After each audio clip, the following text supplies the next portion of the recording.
Nasscom Foundation, Tech for Good, powered by CGI. Hello and welcome to Nasscom Foundation presents Tech for Good, powered by CGI and brought to you by CNBC TV 18. I'm Lata Chauhan.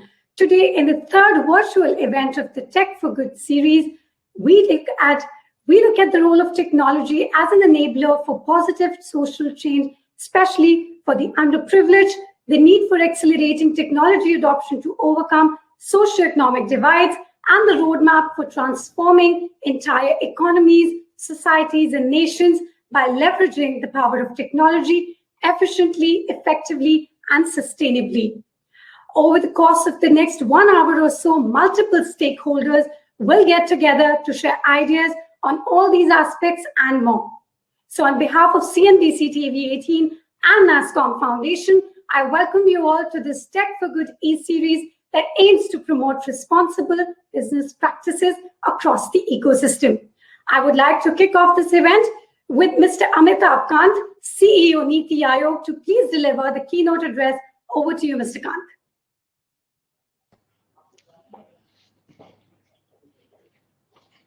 Ladies and gentlemen, I'm absolutely delighted to speak here at Nasscom's Foundation's Tech for Good 2021. Ladies and gentlemen, technology has been developing at an unprecedented rate and its impact on society has been profound. While the use and application of technology is enormous, it has been a game changer in terms of increasing efficiency, transparency, and delivering impact on ground. In many ways, technology is revolutionizing government service delivery. Frontier technologies such as AI, blockchain, IoT, etc., are being used to address legacy challenges. Technology is also facilitating unprecedented innovation in the government space. Leveraging this, India is already leapfrogging into the future. Niti Aayog had come out with the National Strategy on Artificial Intelligence in the summer of 2018. I'm proud to say that we were one of the first countries to advocate the use of artificial intelligence to address inclusion and social empowerment challenges. Last year, the Honorable Prime Minister inaugurated the Global Virtual Summit on Artificial Intelligence called Responsible AI for Social Empowerment. RAISE 2020 to chart a course for using AI for social transformation, inclusion and empowerment in areas such as healthcare, agriculture, education and smart mobility. RAISE brought together global AI leaders to develop national AI capabilities. Ladies and gentlemen, through the India Stack and especially the Aadhaar identification system, India has transformed digital identities and established a robust framework that integrates government services across the spectrum. It is one of the largest efforts of its kind in the world and has won enormous global praise. Almost every person in India has an Aadhaar number which can be digitally authenticated. This has been a game changer in the area of financial inclusion. With the linkage of Aadhaar with bank accounts and mobile phones, referred to as Jam Trinity, it has allowed us to roll out programs such as the Jan Dhan Yojana, through which we are pushing the envelope of financial inclusion. Technology used in the public distribution system is the key for implementation of One Nation, One Ration Card, an initiative which will offer great flexibility to citizens while reducing systematic leakages. The direct benefit transfers that JAM has enabled has become a new mechanism for the delivery of public good. DBT has been a lifeline for service delivery, more so during the COVID-19 pandemic. Ladies and gentlemen, we've done a huge number of transfers to people during this period, and it has led to huge amount of cumulative savings to the tune of close to 1.8 lakh crores through the deletion of duplicate, fake and non-existent beneficiaries. The Unified Payment Interface platform has made digital banking accessible for the people of India. The UPI payment infrastructure is just 4 years old, and yet it has exceeded more than double the number of transactions as compared to that of American Express globally. UPI has witnessed huge growth over a relatively short period of time. The platform has tremendously grown and its volume has grown to close to about 2.3 billion transactions in January 21. The transaction value has jumped to almost 4.31 trillion. The GST has been a huge digitization exercise where it has done away with 17 taxes and cesses and helped reduce the queues at the state boundaries, streamlining interstate logistics. Similarly, the government e-marketplace, another critical initiative, has been the government GEM portal, which has successfully been able to leverage technology to completely transform the public procurement landscape. And look at the new PMJAY scheme, which covers 500 million Indians, is totally paperless, cashless, and digital. It would enable anyone living in Bihar to move to Kerala or Tamil Nadu and carry its health insurance scheme with him. It's the biggest digital health scheme in the world. Ladies and gentlemen, technologies such as AI and blockchain offer several advantages for India's developmental challenges around healthcare, agriculture, education, transport. And in all these areas, look at healthcare. In India, where we face the stress of low doctor-patient ratio. This is a major problem, especially in rural areas. AI is being used to augment the capabilities of our medical staff and make healthcare accessible and affordable at all levels. We have seen a lot of development here and must keep up the efforts in realizing universal health coverage. Blockchain has great potential in helping us manage and track medical records and can also be used to create traceability and helping prove the provenance of drugs in the pharmaceutical supply chain. The Pradhan Mantri Jan Arogya Yojana, as I mentioned, was the world's largest government-supported health assurance scheme, is using machine learning and neural networks to detect and report insurance frauds, helping redirect government funds to those who need it the most. The National Digital Health Mission is working on developing the digital health infrastructure of the country. It'll make healthcare efficient, accessible, inclusive, affordable, and safe. This initiative will boost AI application in healthcare.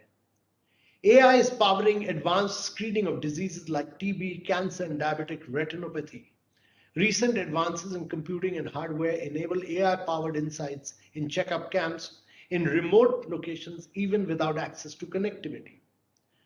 In agriculture, technology is helping farmers around the country in managing soil and crop health efficiently. With an increasingly open agriculture market in India, AI can help farmers in understanding and analyzing market demand and assist in making decisions on crops and sowing cycles. Data remotely sensed through satellites is completely transforming our understanding of agriculture and is helping us build models and understanding of weather and environmental systems. Ladies and gentlemen, multiple AI applications by our startups are providing information on demand to our farmers. The technology can also be very valuable in connecting the farmers to the right consumers based on demand, shelf life, available logistics, and other factors in real time anywhere in the country. As laid out in the National Education Policy, AI will play a pivotal role in augmenting education across the country. AI has the ability to deliver high-quality learning materials suitable to a child's proficiency levels and learning style in their language. Combined with technologies like virtual reality, AI can be used to provide customized practical lab environments and experiences at a low cost. The development and use of technology should be done in a responsible manner. As a follow-up to the national strategy, we have released the principles of responsible use of AI and have also proposed mechanisms for enforcement. This exercise presents a framework which can also help inform and guide the development of AI. It takes into account all the aspects and nuances of AI linked to privacy, security, ethics, etc. However, the government cannot do everything alone. We need everyone in the ecosystem to come together. People, civil society, academia, industry. Together we can solve these problems. At the end of the technology in itself is not the end goal, but the goal is to make a difference in people's lives. People-centric frameworks for technology adoption and application will be the cornerstone of India's approach going forward. Thank you very much, ladies and gentlemen.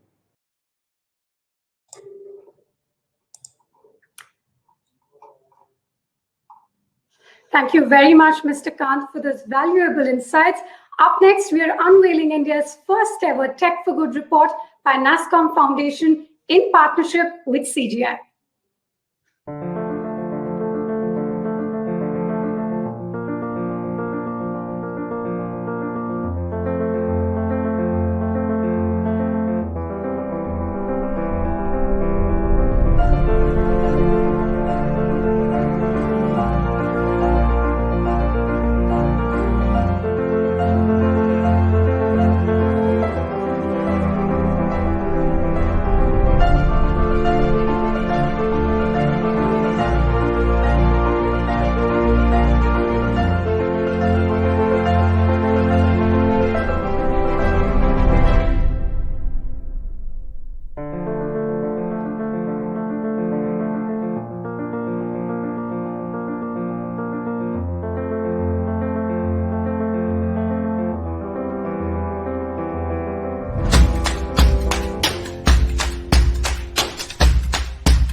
So that's the Tech for Good report launch video by Nasscom Foundation and CGI. You can download it from www.techforgood.in. Now, I would like to invite our second keynote speaker, George Matakar, President, Asia Pacific, Global Delivery Centers of Excellence, CGI, to set the context for today's event by sharing his thoughts on using technology for social good. Over to you, George.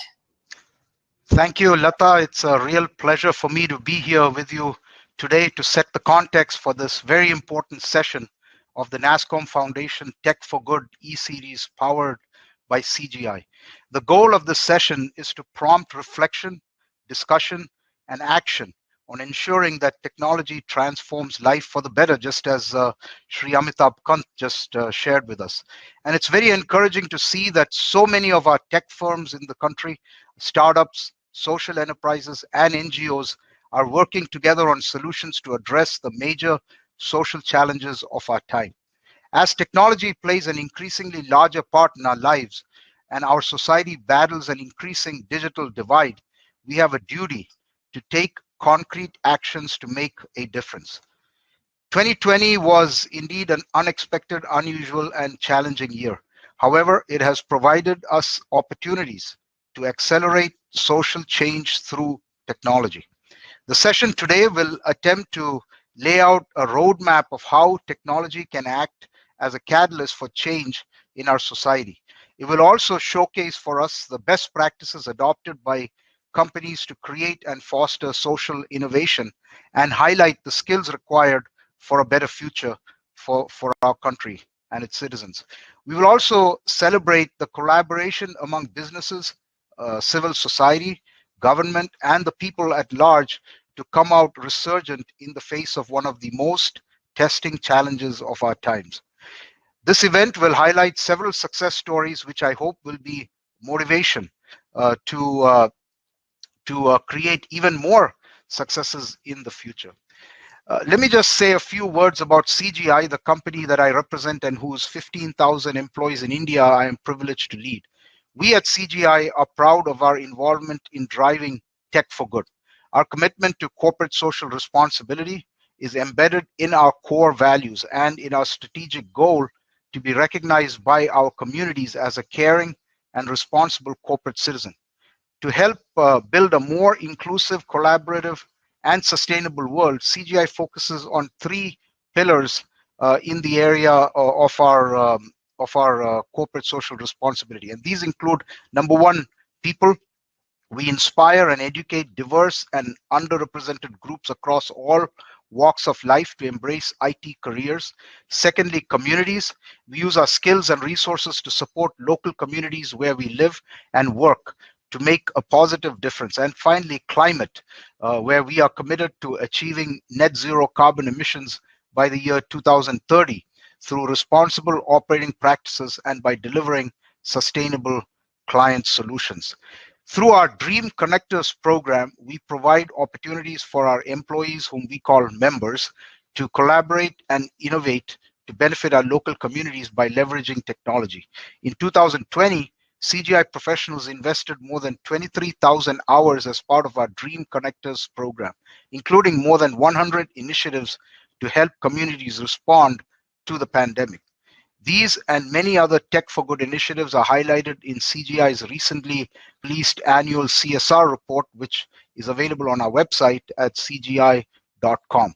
Specific projects relevant to India that we've done in the Tech for Good space over the last year include nurturing 4 social startups focused on Tech for Good in addressing social challenges in India, partnering with the Government of India and Niti Aayog to promote technology and innovation by adopting 100 schools to drive STEM education, and ensuring that students continue to have access to virtual education and schools by donating laptops to the underserved students in remote locations throughout the country. We at CGI are committed to continuing our partnership with Nasscom Foundation and our other partners in moving forward the agenda of positive social change through the leveraging of technology. Now, technology has become the fuel that kindles hope and drives inclusive growth for a better, more sustainable future. With this in mind, as part of this event, Nasscom Foundation and CGI, as you just saw in the video, are very happy to present to you India's first Tech for Good report. This report highlights what the tech industry is doing to create social welfare solutions, leveraging best practices and involving the best minds while ensuring that budgets are maintained and sustainable development goals are met. This report also reflects on how COVID-19 impacted these different sectors and how they responded and rebounded.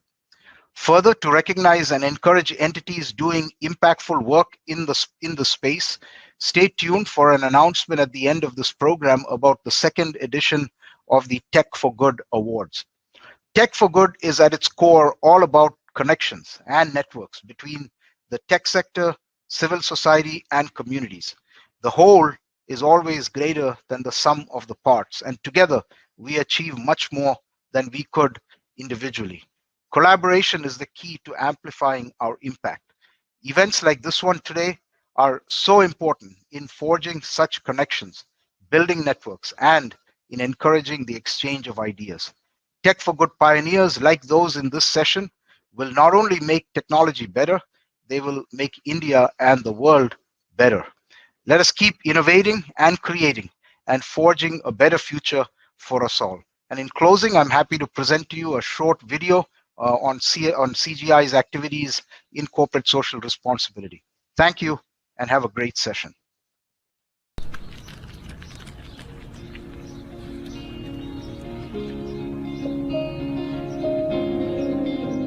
Hold it.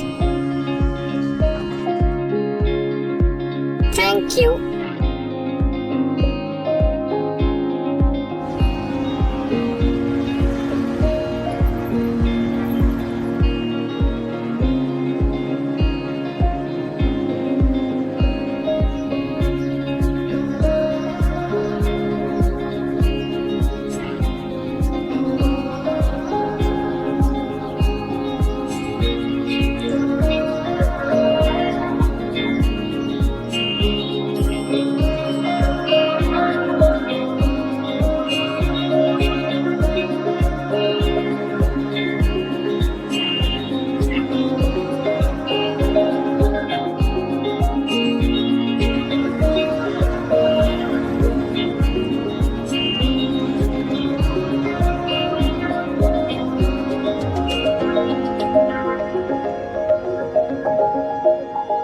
Hope. We all need it. We all need it. To grow. To make progress. And to dream. Be a Hope Samaritan. Bring value to the communities where we live and work. Participate in the CGI CSR initiatives.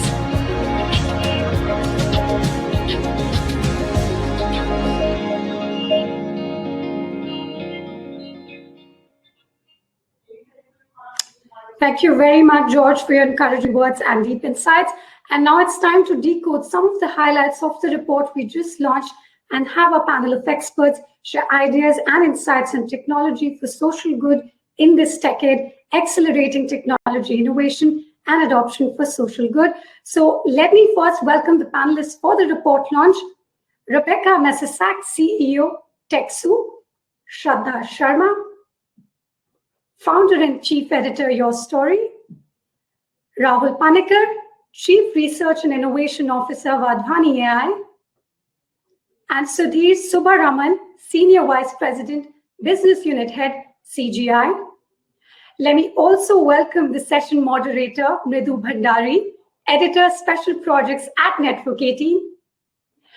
All right, so we'll try and keep the conversation as interactive as possible. So please post your questions and in the comments section, and we will try to take up as many as time permits. With that, I'll hand it over to the session moderator, Mridu Bhandari. Thank you very much, Lata, and welcome everyone. Well, if we are to look at the silver linings of COVID-19, the most significant one perhaps has been the acceleration of digital technology adoption. In fact, it is estimated that the world on an average leapfrogged by at least 3 to 4 years in terms of tech adoption in the last 1 year alone. Critical sectors like healthcare, like financial services, like governance, like education, in fact, have all seen something of a soft reset, if we may call it so, in 2020, opening up access and opportunities for the underprivileged like never before. Industry on its part has been very quick to build social innovation models that now need to be scaled up, models that need to penetrate deeper into far-flung areas of India, and of course, that need to be sustainable in the long run. So needless to say that technology is going to be the key enabler of all of these facets. And this is in fact the beginning of a very exciting decade that's going to be technology driven. So we are in fact calling it a techade instead. And I'm joined here by a very eminent panel today to build that roadmap for using technology for social good in the upcoming decade. Thank you everyone for joining us here.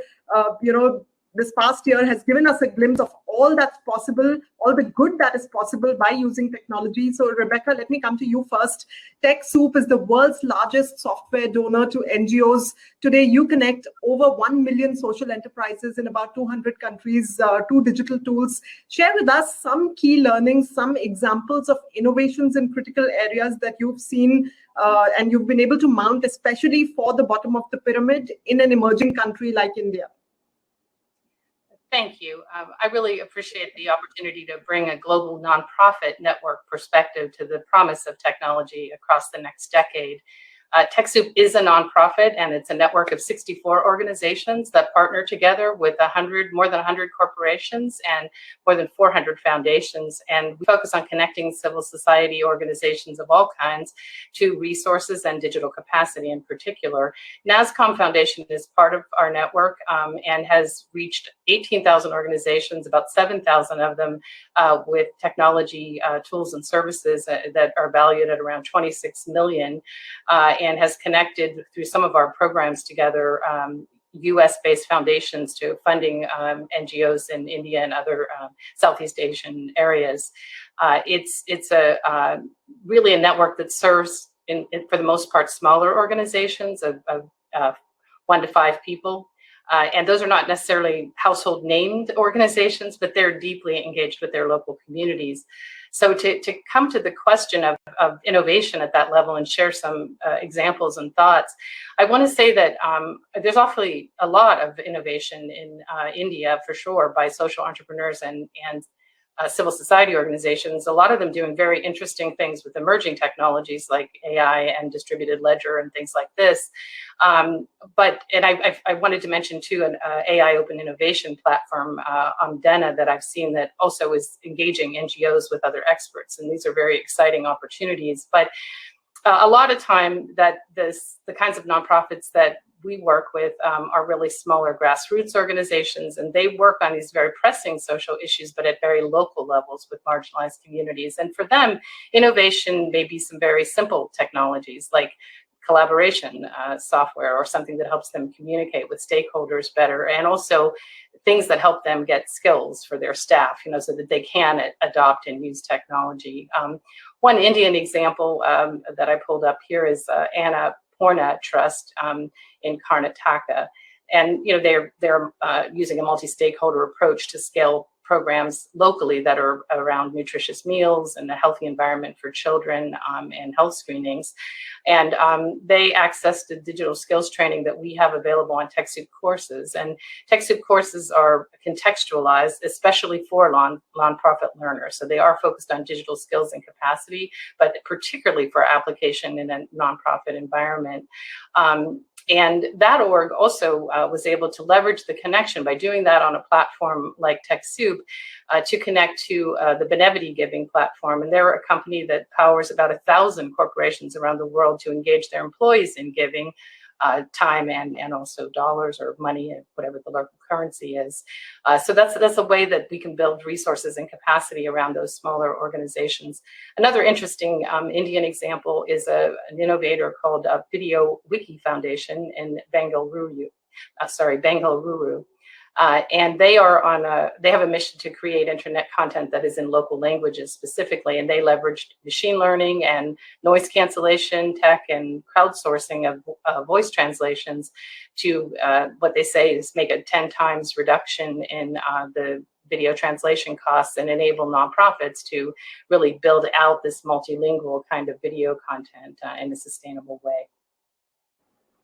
Fascinating to hear those examples, Rebecca, of how TechSoup is really enabling local enterprises in India. Sudhir, let me come to you. Many a time we tend to think that technology is really the solution to every problem. But when it comes to solving socio-economic challenges, how different should our approach be with respect to looking at technology versus when you're trying to solve a business problem? Thank you, Mridu, and it's an honor to be here today. So when a corporate looks at as a business problem, Mridu, we kind of look at it in two parts. One is sort of what we call the functional requirements. There's a problem, there's a solution, there's a finite answer to it. And then we also have what's called as the non-functional requirements. This is in terms of scale, hardware, usability, and things like that, right? But when it comes down to social sector problems, this is often referred to as what is called as wicked problems. And not much time today, but I would definitely have folks take a look at it. And it's like peeling multiple layers of onion. And in that context, when we sort of look at social sector problems and a solution or technology for it, in addition to the functional requirements, which is you have a problem and you have a solution of technology, and you also look at hardware scale and things like that. If the entities or the corporates or anybody does not address other aspects of wicked problems, such as social adoption, acceptability from a society perspective, from a panchayat perspective, administrative use from a government perspective, what typically happens is it looks really fancy. It's like first layer of the onion. It looks really great from a technology solution, but it has a very, very short shelf life, right? And it either stops in the context of people don't know how to use it, or there's not enough investment to carry those sort of solutions forward. And just to sort of prove that point of what a wicked problem is, if we just think about the vaccination drive in India, right? Clearly the functional requirement is there's a virus and you have vaccination that sort of tackles it, right? And then from a non-functional, you got to think about as a company, think about scale and so on. But now, if you think about it, we have challenges in the context of a wicked problem to where how do you sort of scale up the hospitals? How do you train people? And you got that sorted out. And then you have now the challenge of, well, people are afraid to take vaccines, right? And there's a lot of social resistance in that. And then I'm pretty sure the corporates were not ready for a government subsidy of a huge nature that they were looking to make profits and so on, right? So these sort of layer up and so on. So if we're looking at social sector problems, you have to be thinking from a wicked problem perspective that's multiple layers. It is not just what appears on the surface, and the best solutions are ones that looks into all of them as much as possible, and you try to address them over a period of time. So that's very, very different than your typical corporate business sector problems, Mridu. Right, absolutely. Well, okay, so let me also bring in Shraddha Sharma from your story. Shraddha, this past year has been a trying one for many, but also a blessing in disguise of sorts when it comes to digital-led businesses. And, I was reading one letter that you recently wrote to your readers as well as, startups and innovators of the country. And you said, come what may, don't leave the playground. But, tell us, what does it really take to stay in the playground for over 13 years? You've been enabling social entrepreneurship by, the ecosystem by telling their stories on digital media and creating communities of sorts. How have you managed to use tech for good over the last 13 years? Thanks, Mridu.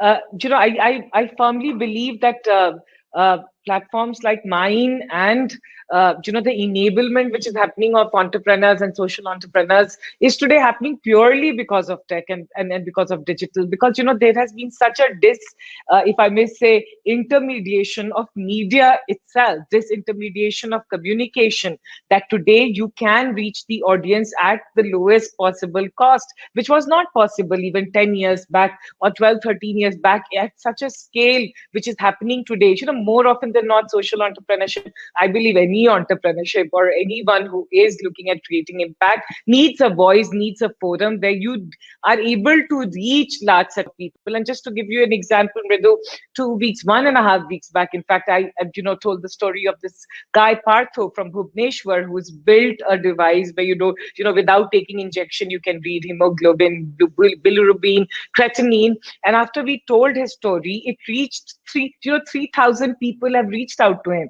Some of the largest organizations in the country, to some of the largest organizations in the world, and he has got orders.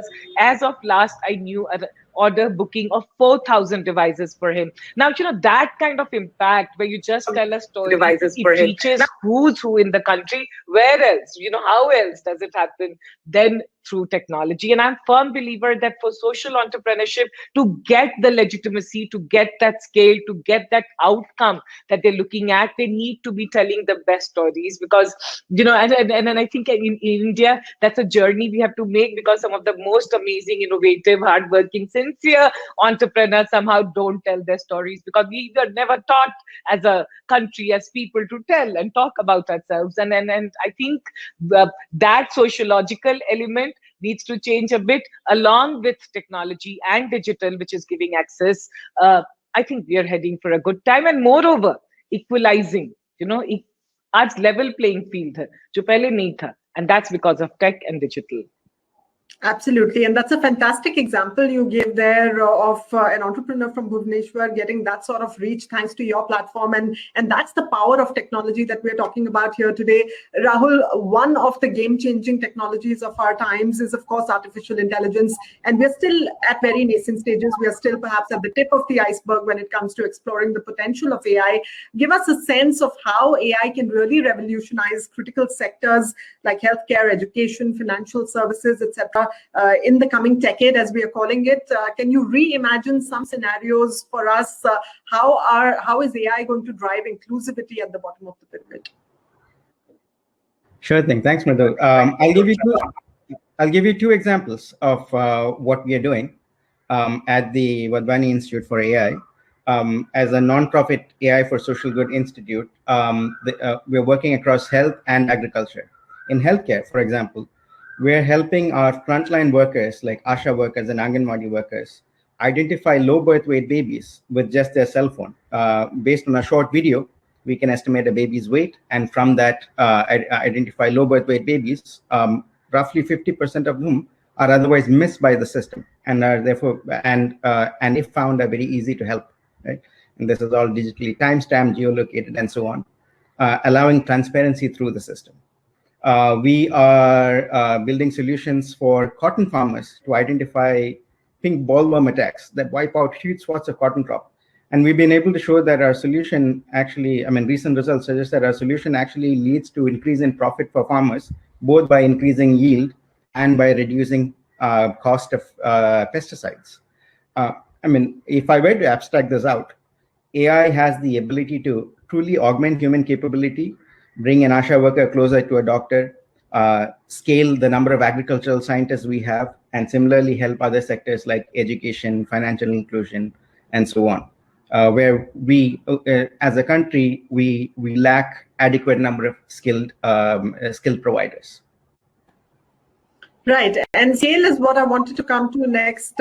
We've spoken a lot about the potential impact of tech for good. Let's also talk about scaling up some of these social innovation models that innovators, incredible innovators of our country are building. Rebecca, you took TechSoup from a local initiative in the Bay Area to becoming a global nonprofit social enterprise. Share with us some key learnings of scaling up technology for social good to that level. And also in the Indian context, what are some of the challenges that you face, in helping organizations scale up, social sector organizations scale up here? Well, I'll say, maybe just as one more bit of background, that TechSoup was started as a grassroots nonprofit on a grant of $2,500.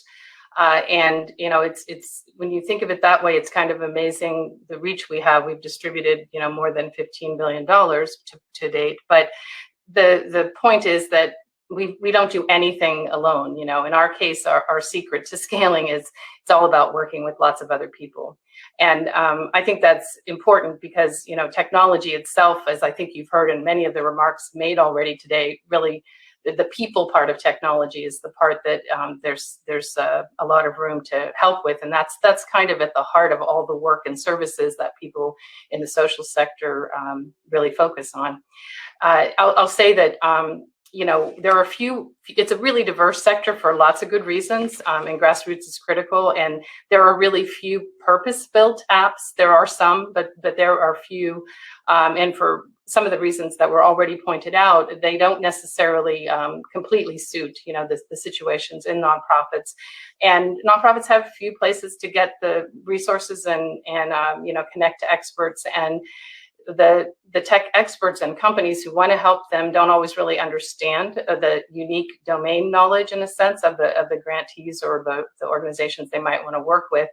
And we frequently hear, many places I go, that a common issue with NGOs and civil society organizations is that they're really eager to partner with government efforts because they see the gaps in terms of serving their populations, but sometimes they struggle to gain trust there, and so they want to be a little bit more visible in that sense. So tech is needed, access to tech, but also capacity building. And we try to close that gap between where the commercial tech company ends and where the reality is, so to speak, on the ground for the grassroots organizations.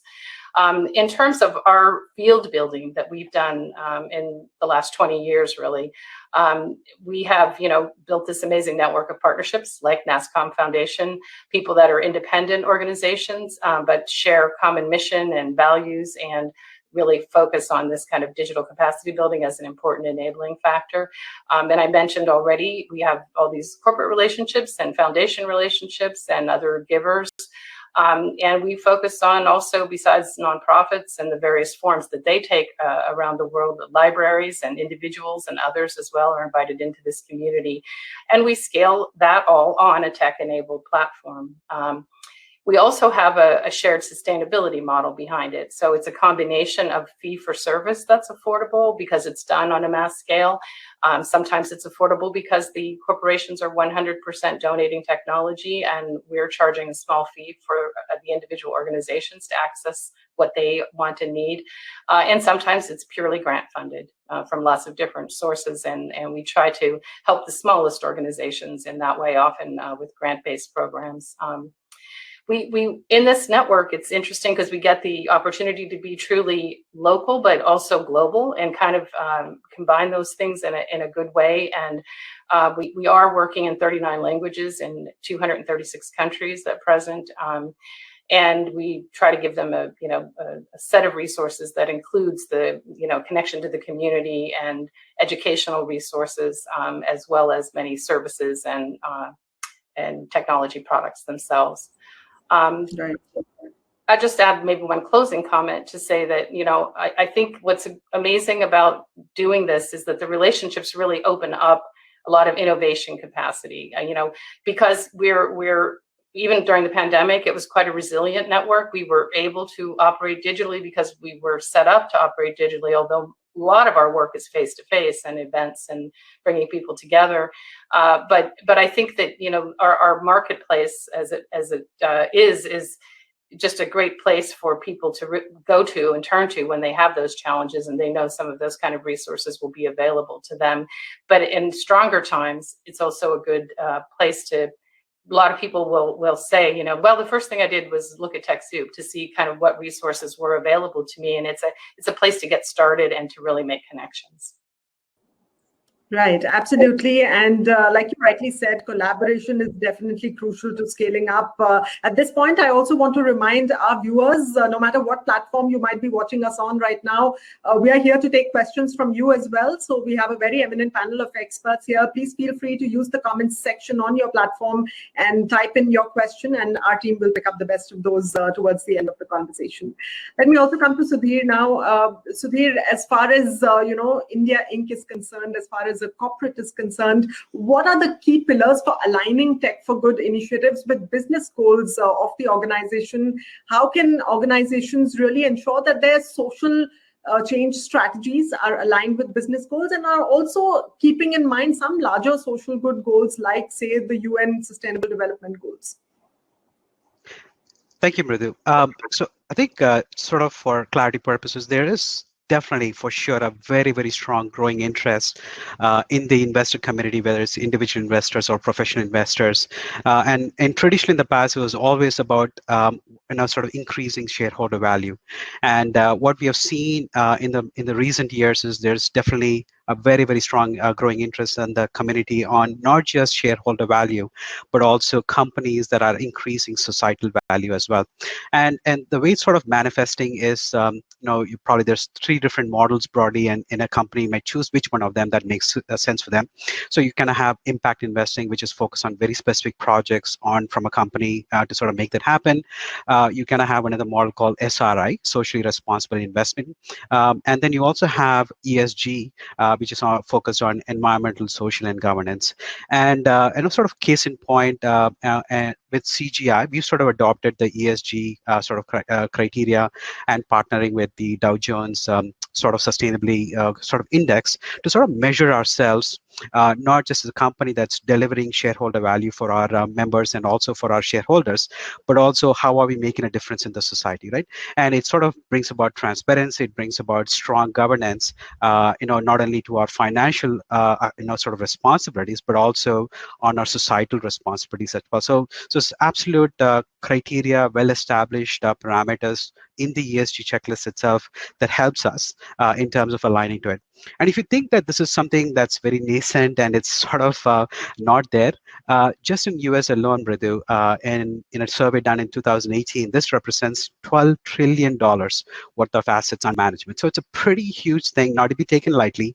And that'll sort of viral effect into companies being peer pressured into sort of following into this. So I think it's really important for companies to figure out what makes sense, whether it's impact investing or SRI, ESG.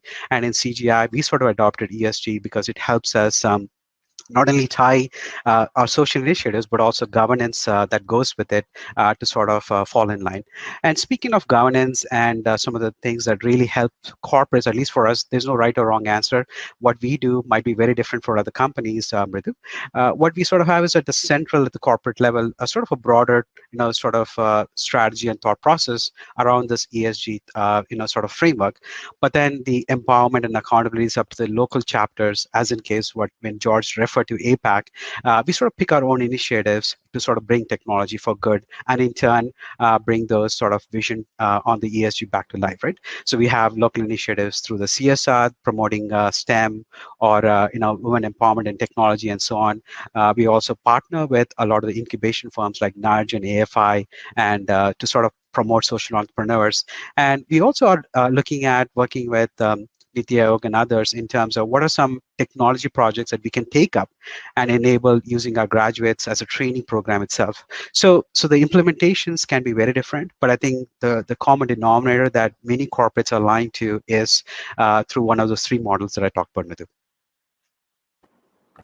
Right. Okay. Let me also come to the impact technology of choice, and that seems to be mobile apps. In fact, according to the Nasscom Foundation report that we just saw the launch of a little while back, Rahul, coming to you now, mobile apps, according to the report, seem to be the impact technology of choice for most social startups. Of course, apps are low cost, low on bandwidth. They have a reach like no other device. Do you expect the trend to continue in this decade? What will 5G rollout mean for tech for good? How do you see that whole roadmap shaping up? Yeah. Yes, I certainly do see mobile apps continuing to be very dominant, simply because of proliferation of phones, right? And that's going to be, again, that's going to remain a dominant platform. With 5G rolling out, one more thing that will happen is greater proliferation of IoT devices, so internet connected devices that can act as, for example, soil moisture sensors and so on, weather sensors. Much more decentralized sensing can happen. But the last thing I'd say is mobile apps, not technology dissemination, not just on custom built mobile apps, but also on mobile app platforms, where each of these novel technologies can become features, and on platforms that are provided to various sectors. And we heard Mr. Khan talk about India Stack and so on. Right. Okay. So, talking off platforms, let me talk about social media just a little bit. Shraddha, you have a massive following on social media, your personal handles as well as your stories, official handles, of course. How have you leveraged the power of social media for the larger good of the entrepreneurship ecosystem over the last couple of years? And going forward, do you think social media will play a crucial role in promoting social good? Mridu, that's a very good question because there's such a debate around the world around, with social media, because social media is a I would say a very strong double-edged sword. And what we are seeing today, that social media is being used for spreading a lot of negativity, for a lot of vitriolic, targeted content, and creating a kind of polarity. But I would say for people like me and a lot of people, it's like a mission, right? Like, even if nobody wants to hear you, because nobody wants to hear good, nobody wants to hear good, nobody wants to have consume positive content. We all know it's so boring, it's like done and dusted. But I've just stayed put. हम भी जिद्दी हैं, 13 साल से खड़े हैं, and we're doing this. And for me, what has been very interesting is that slowly but surely people recognize, because at the soul, because tech for good, I would say intention is, it leads to everything, intention towards technology, intention towards impact, and staying put. For me, social media has been a wonder. Somewhere, rather than getting taught and trying to change my voice because the world would want it in a certain way, you keep giving like chawal dal, the same good content, even if people find it boring and too much, you give it and the world comes around. It's like, moral science, nobody wants to attend that, but it's so important that you keep putting that every day. And then you've done that, and yeah, there is a huge, massive reach. And today we are able to tell the stories. For us, social media, that reach matters, that every story of a person who does not have money, who cannot articulate, who cannot tell their story in the best fashion, and most of the social entrepreneurs cannot. How do you bring that story to the world and give them an outcome? And I think social media is fantastic and wonderful, and we have leveraged it very, very effectively. And through your channel, I would like to say that, next time when people have the natural tendency of being negative, just think, how can you use social media to really make a difference in someone's life? And we all saw during pandemic, right, where we couldn't meet during lockdown, where we couldn't do anything, social media played a very crucial role in information dissemination. So yeah, I am a very, very firm believer of social media. And again, equality, because you don't need money, you don't need 100 things, you just need a Twitter account, a Facebook account, a LinkedIn, kuch bhi, and you can reach a vast majority of people. Absolutely, and more power to you to keep serving that dal chawal on a daily basis. And hopefully, everyone is going to come around and start savoring it. Let me also focus a little bit on the roadmap for the future, the big challenges, the opportunities in building social innovation models in India. Rebecca, can you share some best practices? Maybe 2 or 3 top best practices that you think India can really pick up. And one big challenge in the Indian context that needs immediate addressing for tech for good to really take off in the coming years. Well, I focused my thoughts here really on the question of can tech disruption lead to sustainability and enable it, and I think that it definitely can. But my thought would be that achieving sustainability with social justice cannot be done without the engagement of civil society organizations. It requires partnerships across many different sectors, but I want to focus, of course, on civil society organizations because that's the area of our focus. These are the orgs, as I've said, that are the last mile connections, who have the firsthand knowledge of the needs and the personal stakes and intended outcomes. And you have a lot of these lofty conversations about the UN Sustainable Development Goals and the ESG type of frameworks and some of the things that were mentioned. They're all really important for making change in the world, but it has to come down to the local level. So I wanted to share, by way of best practice, an example of an organization, Makaya, a Colombian civil society organization who is also part of the TechSoup Global Network. And just something that they saw an opportunity for. They realized that they could have some multi-stakeholder impact from a regulatory change that was making TV white space technology available for internet access. And it was not only a good idea, but the way they approached it is interesting. I think that makes it an interesting innovation example. And I think this would be applicable potentially to many CSOs in India and similar environments as a best practice. They chose their community. They focused, in this case, on farming communities in historical conflict zones who did not have internet access, of course. And they brought together local government and a few corporations and engaged other CSOs to train young people who were a little bit more digitally oriented on digital tools for advanced fleet management, market information, and soil, water, and air monitoring tools. And they did that without leaving behind the farmers themselves who had been there for years. They did similar kind of models to bring internet access and training to rural schools, and in another project helped citizens learn how to use coffee cup-sized air sensors to really collect air quality data and influence local government decision makers with some data.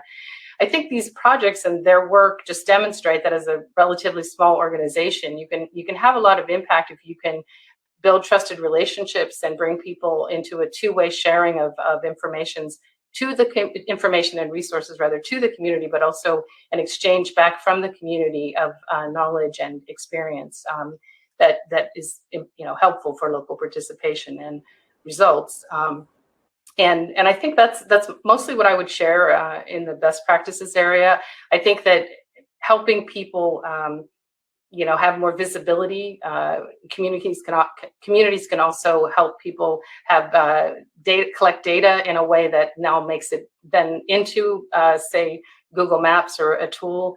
There are a lot of ways that they can participate in things that connect to other efforts. And so those are the kind of small ideas that can add up to big impact. Right, absolutely. All right, time to pick up some audience questions here, and there are a number of them flowing in. We have a very participative audience. Let me pick up the first question for Sudhir. Mr. Matakal earlier mentioned a lot of work being done on zero carbon footprint. What can corporates do in their daily life to really move towards this? At CGI, what are you doing, Sudhir? Thanks, Mridhu. So I think first thing is sort of a commitment towards that cause. Mridhu, I think that's really, really important.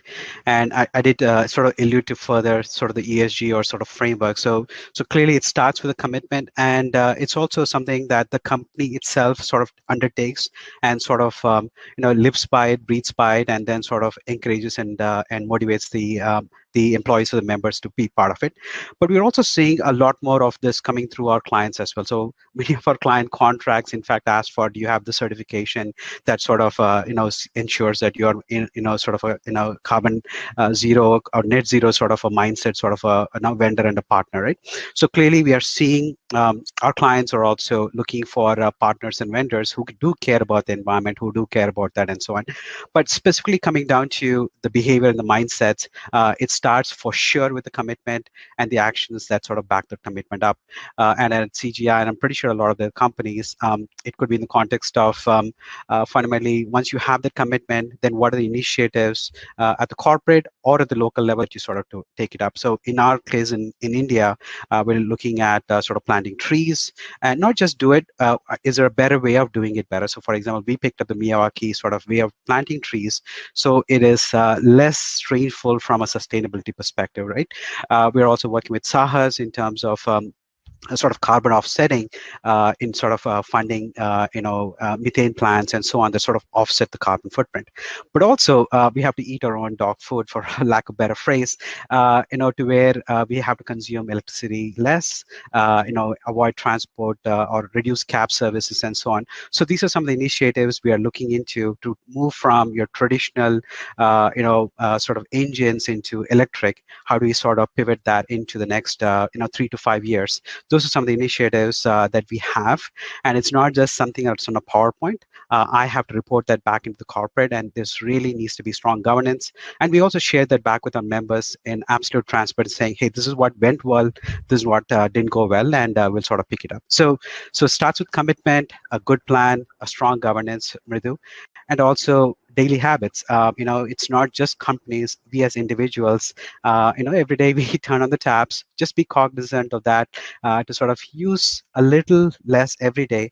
And there's a really powerful theory called theory of marginal gains, which is 1% habit, 1% change every day is enough to sort of make a big substantial change. And hopefully we can sort of drive that into our mind and actions, in CGI and elsewhere. Absolutely. Every drop of the ocean counts. That's very well put, Sudhir. Let me also bring up the next question. This one is for Rahul. How to get people at the bottom of the pyramid accustomed to the new intervening technologies? What are the ways and means to do that? Do you find reluctance on part of, the beneficiaries at the bottom of the pyramid? Yeah.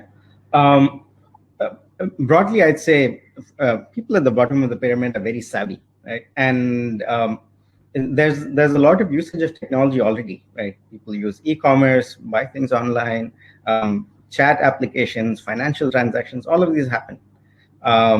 So I think the key thing is to think of technologies we develop as not for the BOP, but with the BOP. The idea is co-design, right? You have to involve your target beneficiaries, your end users and stakeholders in the design process. And that's how you get buy-in. And ultimately, whatever you're developing, fundamentally make it useful, make it easy to use, and make it empowering. And adoption happens. Needs a lot of work, but that's the way to sustain things. Right. Rebecca, do you want to weigh in on that as well? Because this next question is also related to the previous one. How can we make people who are very new to tech accept a new normal? Can you talk about a few best practices? Also, there is another question where somebody is asking if there are options to keep persons with intellectual disabilities engaged. Would you like to comment on any of these? Yes, I'll say, kind of briefly in the interest of time, I think it's very much the response that Rahul gave in a way, which is just to say, I think people need to understand why they should care about the technology, because it's really not about the technology itself. Rather, it's something that would make something that they need to do or want to do easier to do, or information easier to find, right? And so I think it's just about connecting it, talking to people about what it is, and that's co-designing the use of tech, if I could say it that way, that will open their ideas about it. And I think that sometimes can get shortchanged because people who really know what they want to do just are ready to dive right in. The other question about accessibility and other kinds of technologies. A very extremely important one. I think that's wonderful that that got brought up. There's, again, a lot of advanced technology that can be amazing there. But it is hard, even for us in the work that we do, to get enough of that available. And I would just sort of call that another purpose-built type of solution. Of course, it has applicability across all sectors, but it's something that I think we need to do more to promote and really make it available for people, so there is truly inclusion and they're not left behind. Right. Sudhir, can I ask you to weigh in as well, especially on the intellectual disability bit? What can be done for people who have intellectual disabilities? What are the options there? Request you to unmute yourself. Yeah, one thing I just wanted to add on to what Rebecca said, Mridu, is while I think we can, there's definitely lots of tools, a lot of options from a technology perspective. When we worked specifically with a school for the disabled, what we realized is, for what purpose are we trying to solve this, right? And when we realized that it was about, can we figure out something that will give them some sort of a job assurance, some sort of a work that will help them be independent, and it sort of then has a snowball effect in terms of more people wanting to join that cause. So it's technology, the right tools and aids to help them, as Shraddha put it, not just equality but equity close, sort of close the gap, but also within purpose, which is in terms of securing jobs. So we partnered with an agency that not only trains them on technology, but also helps them secure a job as a data operator and so on. So it's about that financial stability. It's about that confidence, that self-esteem that's really important to sort of drive. And we should keep that purpose always in mind. All right. Okay, so let me also come back to, our crystal ball gazing that we were doing for the future, for this decade, as we are calling it. And Shraddha, you're someone who's interacting with social entrepreneurs day in and day out.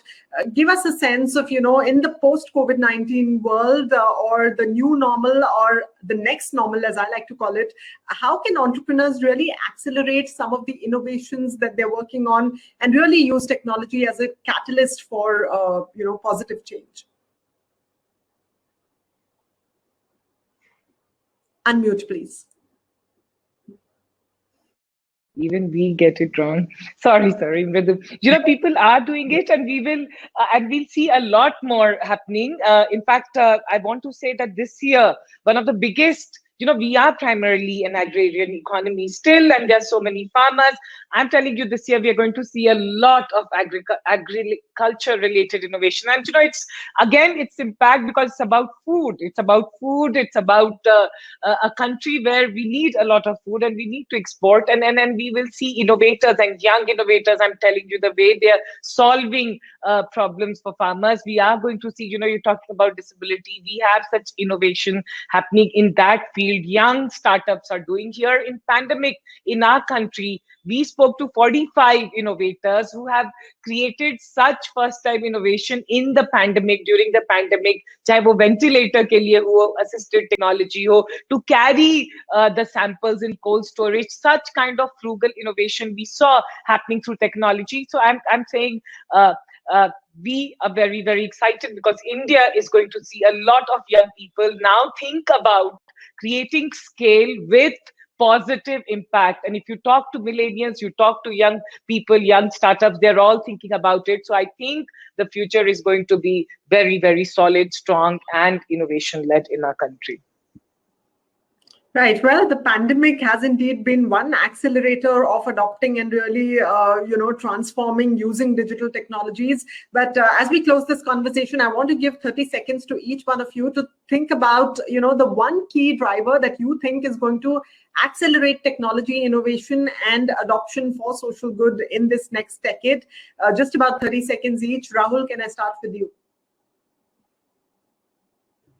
Yeah, for me, it's fundamentally the new capabilities that exist in technology, the rapid development in things like AI, as well as wide-scale adoption of availability of connectivity. Those are just natural driving forces to rapidly expand the solution space and the ability to distribute solutions that will lead to rapid growth. All right, Rebecca, What do you think is going to be the key driver of accelerating technology innovation? I think connections across sectors and different types of expertise and knowledge brought to various problems. All right, connection, collaboration. Shraddha, what do you think? Mridu, one quote I will say, Swami Vivekanand said that if you once your stomach is filled, then you'll be able to fill the stomach of others. India, we are seeing that the stomachs are getting filled, and we will see technology aa jayega. Matlab intention aa gaya, stomach filled hai, you'll use technology for scale, and that is going to drive technology for good. Right. Intent, always very, very crucial. Sudhir, what about you? So two things. One is I think there's a lot of information asymmetry in the social sector, Mridu, and I think that's in terms of data availability, access to data, and more importantly, decisions that either government, corporates, or social sectors take upon should be based on intelligent and relevant data, not on outdated data and things. So besides all the things that the panelists talked about, it's going to be super critical that we have the right information and the right data. And along with what Rebecca shared is we can be just our own shellfish NGOs and corporates wanting to push our own agenda. How do we collaborate and work together better so that we're not just incrementally progressing? Can we do a leapfrog in comparison to the United States or UK, which have moved way ahead from a social sector development perspective? Right. Well, ladies and gentlemen, thank you very much for those absolutely fascinating insights and this fantastic conversation on using technology for social good. The next few years will undoubtedly be very, very exciting. And of all the revolutions that technology is going to bring about, I think the most significant one is going to be the inclusivity revolution that really bridges the gaps at the bottom of the pyramid. I'd also like to inform our viewers that applications for the Tech for Good Awards 2021 are now open. These are for companies, for social enterprises, for NGOs. You can see that URL up on your screen now. Please go ahead and apply for these Tech for Good Awards of 2021. That's a wrap for now. Many thanks also to our participative audience, and apologies for not being able to take all of your questions for paucity of time. Also, a special thanks to our sign language interpreter today, Anand Seva from Signable, who made this event truly inclusive. Thank you very much, Anand. Thanks for joining us, everyone. Goodbye.